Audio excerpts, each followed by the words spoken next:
Assalamualaikum children. Today we learn about 3 birds' names mentioned in the Quran. Number 1. Salwa. This word is generally translated as quail and appears in the context of providing food for the Israelites during their journey in the desert. Number 2. Hudhud. This translates to hoopoe and is mentioned in the story of Prophet Sulaiman alayhi salam and the Queen of Sheba. The hoopoe plays a role in delivering important information to the Prophet. Number 3.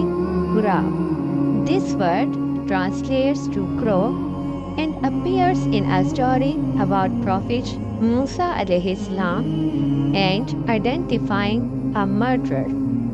However, the interpretation of these verses is debated, with some scholars suggested it could refer to a raven instead.